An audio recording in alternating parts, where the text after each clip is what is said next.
মারাত্মক লেভেলের breaking news. লন্ডনে জুলাইয়ের অন্যতম শীর্ষ জঙ্গি কালাপাড়া হাসনাত আব্দুল্লাহর বিরুদ্ধে মামলা, যে কোনো সময় হতে পারেন গ্রেপ্তার।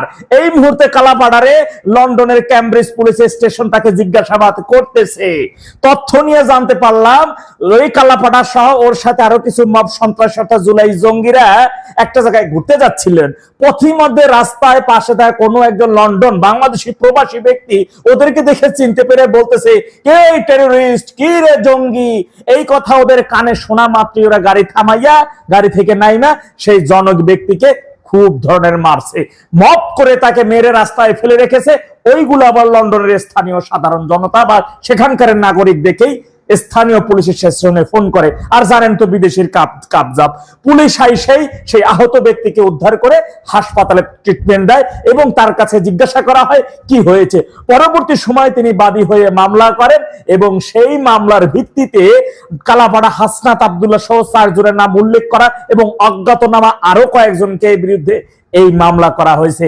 এরই মধ্যে সেই 4 জনের ভিতরে এহতেসাম নামক একজনকে জিজ্ঞাসাবাদ করেছে পুলিশ এবং সেই গাড়িতে আরো কারা কারা ছিল, কারা কারা এই ব্যক্তিকে মেরেছে, সে করে ওই জুলাই জঙ্গি সবার নাম বলে দিয়েছে। এখন এই মুহূর্তে ক্যামব্রিজ পুলিশ স্টেশনে জিজ্ঞাসাবাদের মুখোমুখিতে আছে কালাপাড়া হাসনাত আব্দুল্লাহ। এই বিষয় নিয়ে বাংলাদেশ টাইমস হয়তো নিউজ করছে, তারা আওয়ামী লীগের কেউ মামলা করছে বা ছাত্রলীগের, যাই হোক শুক্রবার লন্ডনের ক্যামব্রিজ থানায় মামলাটি করা হয়। মামলার অন্য আসামিরা হলেন এনসিপি নেতা এহতেসাম হক, জাকির চৌধুরী ও শাহিন আলম। তাদের মধ্যে জাকির চৌধুরীকে জিজ্ঞাসাবাদের জন্য থানায় নিয়ে গেছে পুলিশ। এছাড়াও অজ্ঞাতনামা কয়েকজন আসামি করা হয়েছে শনিবার। এক বিজ্ঞপ্তিতে তথ্য জানিয়েছে এনসিপির ইউকে অ্যালায়েন্স জঙ্গি।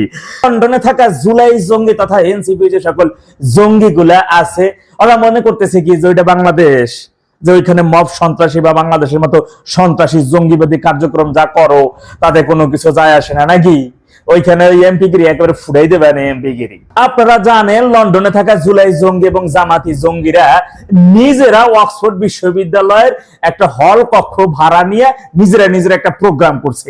আর সেই প্রোগ্রাম আমরা জানেন যে এই যে ডাকসুর ভিবি জামাতি জঙ্গি সাদিক ক্যাম্প সহ এই কালাপাড়া হাসনাত আব্দুল্লাহ নিজস্ব ফেসবুকে এসে বলে অক্সফোর্ড বিশ্ববিদ্যালয়ের আমন্ত্রণে সেই অনুষ্ঠানে ঢোকা মাত্র দেখছেন যে হাসনাত আব্দুল্লাহ কুত্তার মতো কেমনে দৌড়িয়া পালাইয়া সেখানকার থাকা সাধারণ জনগণ দেশপ্রেমিকরা যারা রয়েছে প্রবাসী তাদের ধাওয়া খাইয়া কুত্তার মতন পালাইয়া প্রোগ্রামে যাই বলে ইনকিলাব জিন্দাবাদ, ইনকিলাব জিন্দাবাদ।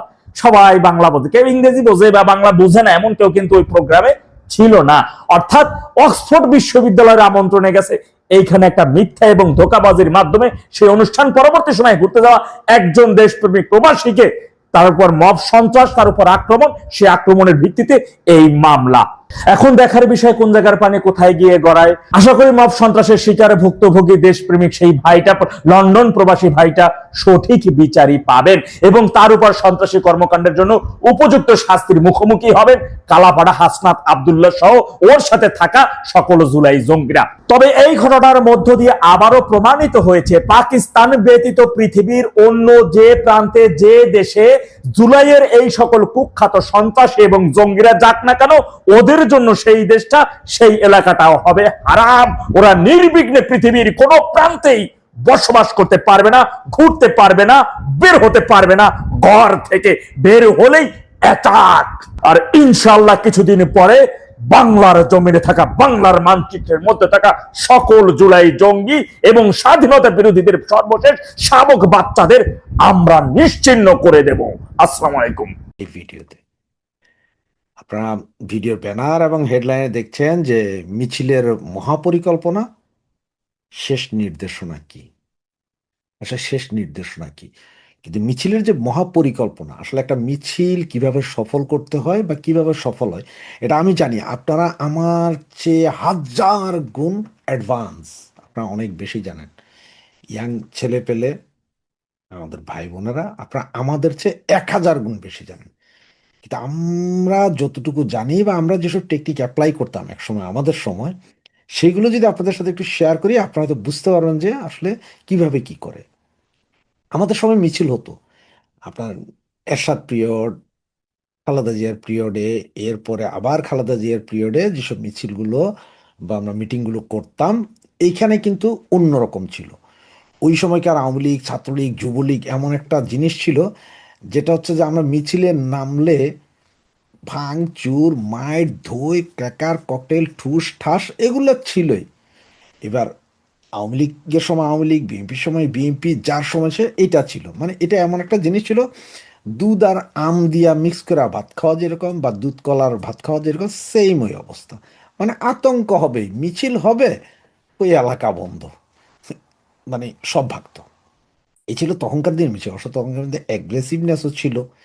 আর্মিদের এরশাদ পিরিয়ডে সেনাবাহিনী জল কামান দিয়া মারতো, ওইটার মধ্যে একটা রং থাকতো, ওইটা দিয়া মারতো, রাতে পরে যায় চেক করে ধরতো, কারণ ওই যে শার্ট পরে গেছেন সেখানে রং লাগতো, এটা গায়ে লাগে যেতে, এটা উঠতো না, গোসল করলো ধরতে পারতো। ওগুলো এখন নাই আস্তে ধীরে। এরপরও মিছিলগুলো আমরা কিভাবে করতাম, ধরেন আমরা মিছিল করব 50 জন বা 100 জন মিছিল করব, আমরা সব কিন্তু এক জায়গায় দাঁড়াইতাম না, যে গ্রুপ করে দাঁড়াই ও ভাই আসরে আসরে মাইক বাজারে না। এইখানে 5 জন, ওইখানে 4 জন, ওখানে 2 জন, ওখানে 1 জন, হয়তো আমরা যে 5 জন এইখানে আছি এই 5 জন জানি যে আমাদের ওই পাশে 2 জন আছে, আবার আরেকজন জানে যে ওই পাশে 4 জন আছে, এইভাবে এইভাবে মানে একটু ছড়াইয়া ছিটাইয়া থাকতো। জয় বাংলা স্লোগান একজন দেওয়ার সাথে সাথেই যত আগাইতো ততই দুই সাইড থেকে আমাদের পোলা পাইন ঢুকতো।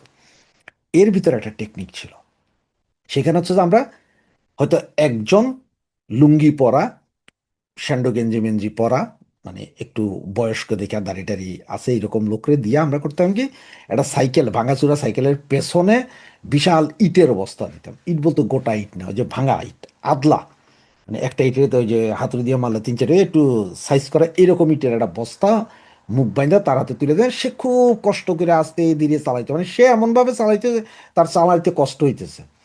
কিন্তু মূল টেকনিকটা হচ্ছে যে আমাদের মিছিল যত আগাইতেছে তার এই ইটের সাইকেল হয় আমাদের 100 হাত দূরে আছে, অথবা 10 হাত পেছনে আছে, মিছিলের পেছনে আছে, আর সামনে থাকলে 100 হাত সামনে আছে। কোনো অকারেন্স হচ্ছে, মানে পুলিশ আসছে বা ইয়ে আসছে, তখন করতো কি, ঠিক যখন আসছে তখন হচ্ছে সে সাইকেলটা কাইট করে পড়ে গেছে গা, পড়ে গেছে, অথবা একটু দাঁড়ায় মুখ খুলে দিয়েছে যাতে পাথরগুলো পড়ে যায়। তো পাথর রাস্তায় পড়া মানে বুঝেন, আমরা যারা মিছিল আসছে তারা বুঝে গেলাম সিগন্যাল পাই সামনে বিপদ আছে, ওইখান থেকে ওই পাথর সবাই হাতে হাতে, পাথর নিয়ে তো ঘর থেকে বাইরে যায় আপনি মিছিলে যেতে পারবেন, পাবলিক ধরে বানাই, ওখান থেকে শুরু হইতো। এই এই ছিল এক। আর দ্বিতীয় ছিল যে আপনারা কি বলেন জানি না, পালেত বলে, জাহাজের পালেত বলে, জাহাজের কাঠ, ওই যে বক্সের মতো কোথাও কাঠ থাকে চিকন চিকন চিকন, এগুলা হয়তো আমরা 8-10টা কিনতাম। 8-10টা তৎকালীন সময় তো 20, 22, 25 টাকা যাইতো, এখন হয়তো 100 টাকা যাবে। এই পালেতের ওই যে কাঠ, এই কাঠগুলারে মিলে নিয়ে এক একটারে মাঝখান দিয়ে এক টুকরা আর বিছখান দিয়ে এক টুকরা, মানে একটা কাঠে 4 টুকরা হয়ে যেত। এগুলো ওই সেম সিস্টেম, হয় সাইকেলে বা কারো রিক্সা মিক্সায় তুলে দিতাম। তো ওদেরও ধরলে কেউ, আরে ভাই আমি তো আমার ঘরের কাজের জন্য নিতেছি, কেউ বুঝার উপায় আছে যে এগুলো কি জন্য। সেম সিস্টেম, সেম, হয় 100 হাত সামনে বা 10 হাত পেছনে। কোনো অকারেন্স দেখছে, সাথে সাথে ওইখান থেকে এই কাঠগুলো টান দিয়ে নিয়ে যার যার হাতে একটা। এই ছিল আমাদের টেকনিক। আর বিএনপির বিরুদ্ধে আন্দোলন হয়েছে, বা এরশাদ পিরিয়ডে জাতীয় ছাত্র সমাজ ছিল তাদের বিরুদ্ধে আন্দোলন, তখনও সেম টেকনিক হইতো। ওরা ধরেন 10, 15, 20 জন আসতেছে, আমরা হয়তো 20, 25 জন আছি, আমরা ভয়ে কিন্তু ভাগতাম না, ওই কাঠ বা ওই ইট শুরু হয়ে যেত। এ হচ্ছে যে মিছিলের টেকনিক। কারণ হচ্ছে আপনি দেখেন যে গত কয়েকদিন আগে আমাদের একটা মিছিল থেকে একজন মহিলাকে নিয়ে গেছে, সেখানে আমরা 50-60 জন ছিলাম, সবাই ভয়ে পালাই গেছি। এই ভয়ে পালাই না যায় যদি ওইখানে দাঁড়িয়ে থেকে ওই বেটারে ধোলাই দিতাম আমরা 2-4-10 জনে, মহিলা ছাড়া পাইতো।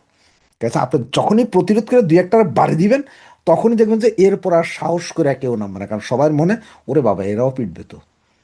কারণ আপনি যেমন প্রস্তুতি নিয়ে একটা মিছিলে নামবেন, ওরা মিছিল প্রতিহত করার জন্য অত প্রস্তুতি নেই। আর রাস্তার আশপাশের মানুষ ওইভাবে আসে না। কখন আসে জানেন, আপনি একটা জিনিস দেখেন, একটা চোর ধরছেন, চোর ধইরা যখন চোরেরা 2-4 জনের পিটাইতেছেন, তখন দেখছেন রাস্তা থেকে আরো 100 জন এসে মহাবীর পুরুষ। কিন্তু ওই জায়গায় যদি একটা চোর ধরতে গেছেন আর এই চোর একটা খুর বাইর করে রয়েছে হাতে, কোনো শালায় আর যায় না, সব শালায় কাজে না থাক বাধ্য, সেফ সাইড। তো এটা হচ্ছে যে মিছিলের টেকনিক, যে আপনার কাছে যদি টেকনিক ভালো থাকে, আপনি সামনের এগুলোর প্রতিহত করেন।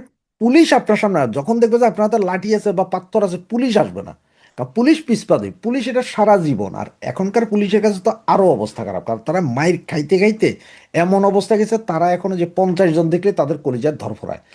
কিছুদিন আগে একটা মিছিল দেখছিলাম, পুলিশের গাড়ির সামনে দিয়ে মিছিল করতে পুলিশ সরে যাচ্ছে, কারণ পুলিশ জানে যে মারামারি করলে মারামারি হবে।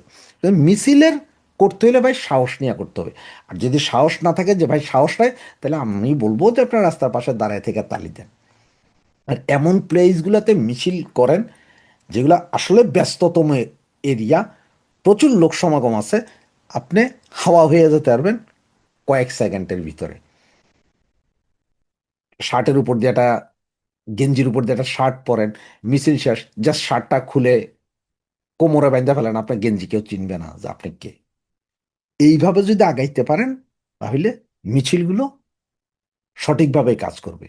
যেমন আপনার এই 74 জেলায় 74টা 80টা 90টা এগুলো মিছিল যেগুলো হচ্ছে, যে মেয়েরা নেমে আসতেছে, এগুলো কিন্তু একটা সাহসের বিষয়, এই যে নেমে আসতেছে। কিন্তু মিছিলগুলো করতে হবে ওইভাবে যে আপনাকে আপনার প্রস্তুতি নিতে হবে, তবে আপনার প্রস্তুতি যেটা নেবেন সেটা আপনার সাথে মিছিলে না, আপনার প্রস্তুতির জিনিসপত্র যা যা আছে, হয় আপনার থেকে 100 ফিট দূরে থাকবে, না আপনার থেকে 2 ফিট 5 ফিট দূরে থাকবে। তার মানে যদি আপনার পেছনে থাকে, তাইলে আপনার সামনে থেকে প্রতিরোধ আসলে আপনি একটু পিছনে যায় ওই জিনিসপত্র নিয়ে বাধা দিবেন। আর যদি সামনে থাকে তাহলে তো সে কইতে পারবে। আপনার মিছিল যত সামনে যাবে, ও দেখতেছে, ও তখন ওইখানেই ফেলে দিবে, ওইখান থেকে আপনাদের নিয়ে। কিন্তু এখন আপনারা যদি দেখেন যদি 20 জন আসতে হই হই হই করে, আর আপনারা 50 জন পই পই পই পই করে আপনারা ভেঙে গেছেন, ভাই হবে না, ওইভাবে আন্দোলন হবে না। সুতরাং যা করার করতে হবে ওইভাবে। আপনারা একটা জিনিস খেয়াল করছেন, নেত্রী গত 1 সপ্তাহ আগে যা যা বলেছে, এরপরে এখন চুপ। এইটা কিন্তু ওদের মনের ভিতরে প্রচণ্ড ভয় ঢুকাই দিছে। কাদের? এই বর্তমান সরকার, এনসিপি বলেন, জামাত বলেন, এমন যে হঠাৎ এত চুপ কেন, কিছু একটা ঘটতেছে। এইটা তাদের সাইকোলজিতে এমনভাবে ধরছে যে আতঙ্কিত হয়ে গেছে, হঠাৎ কেন। আপনি একটা জিনিস দেখেন, আপনি কোনো একটা অন্যায় করার পরে রাস্তা থেকে ঘরে আসার সময় আপনি সবসময় চিন্তা করছি, আল্লাহ জানা খবরটা আবার পরিবারের কাছে গেল কিনা, বাপের কাছে গেল কিনা, মা জানলো কিনা, এই সবার এটা আতঙ্ক, ওদের মনে সেম আতঙ্ক আছে। এবং ওরা মনে করতেছে, বা ওরা ভাবতেছে খুব দ্রুত এমন কিছু একটা হবে যেটা হয়তো ওরা সহ্য করতে পারবে না। যার কারণে ওদের সাথে আম জনগণ নাই, কিছু সন্ত্রাসী আছে। তো যেই সন্ত্রাসী আছে, এই সন্ত্রাসীগুলো আপনারাও যদি সেম কন্ডিশনে যে ওদের হিট করতে যান, দেখবেন যে ওরা পিছিয়ে হাঁটবে। আর একবার যদি আপনারা শুরু করেন ওদের পিছু হাঁটানো, আপনাদের সামনে আর কেউ দাঁড়াবে না। কারণ তখন ওরা চিন্তা করে যে বাবারে এরা আসলে। এখন আজকে সারা রাত পুলিশ রেড দিছে বিভিন্ন জায়গায়, আগামী কালও রেড দিবে, এটা নর্মাল। মিছিলে আপনি যান চাই না যান, আপনি কিছু করেন চাই না করেন, মামলা আপনার নামে হবে। তো মামলা হবে, ঘর বাড়িতে থাকতে হবে, সবই যখন হবে, তখন আমি মিছিলে যায় শক্তিই দেখাই না। কারণ আমি ঘরে থাইকা যদি 10টা মামলা খাই, মিছিলে যায় 5টারে পিড়ে 3টা মামলা খাবো, কোনো সমস্যা তো নাই। কারণ এমনও তো মামলা খাবো, অমনও মামলা খাবো, এমনও ধরা ধরে ওরা জেলে দিবে, অমনও দিবে। তো একবার সাহস দেখান যে 23শে জুনের যে প্রতিষ্ঠাবার্ষিকী, সেদিন আপনি চিন্তা করে যান যে আপনার শান্তিপূর্ণ মিছিল করবেন, কিন্তু আপনার মিছিলে যদি কেউ ঠেকাইতে আসে, তাদের আপনি চরম ঠেকানি দিবেন। আর এই প্যাদানি, এই ঠেকানিটি হচ্ছে যে চূড়ান্ত নির্দেশনা। এটা একবার শুরু করার পরে দেখবেন যে বাকি আপনার সামনে টোটাল ক্লিয়ার, সব ক্লিয়ার হয়ে যাবে, আস্তে আস্তে ক্লিয়ার। কারণ হচ্ছে কি জানেন, ওই যে লাতকা ভূত বাতমে নেহি মানতা, যখন একবার শক্তি দেখাই দিবেন, তখন ভয় পাবে। এরশাদ বিরোধী আন্দোলন, খালেদা বিরোধী আন্দোলন, বিএনপি বিরোধী আন্দোলন, আওয়ামী লীগের ভয় পেত, কারণ ওরা জানতো যে আওয়ামী লীগের পোলাপাইন বাবারে বাবা সব ছেড়ে দিব, কিন্তু মায়ের দেওয়া ছাড়বো না, মারবই। আওয়ামী লীগের পোলাপাইনটা একটারে মারবেন, হেরা এসে আবার 10টারে মারবো। সেকেন্ডের ভিতরে রাস্তা ছাড়তো না, পিটাপিটি চলে, এই পাড়া থেকে ওই পাড়া, ওই পাড়া থেকে ওই পাড়া, চলতোই মারামারি। এই মারামারি থামতো না। সেটি হচ্ছে যে মূল কাহিনী, মানে শক্তি প্রদর্শন করলেই আপনাকে ওরা ভয় পাইতে শুরু করবে, এবং তারা চিন্তা করবে। কারণ হচ্ছে ওরা এখন যেগুলো বলছে, যে আরে কি করতে পারবে, আওয়ামী লীগ নামতে পারবে না, 32 ভাঙ্গা দিছি, শেখ হাসিনারে উঠাই দিছি, ওই করছি সেই করছি, এরা সাহসই নেই। একবার সাহস দেখান, একটা বার সাহস দেখান, ফল হাতে নাতে পাবেন। দেখতে থাকেন। জয় বাংলা, জয় বঙ্গবন্ধু।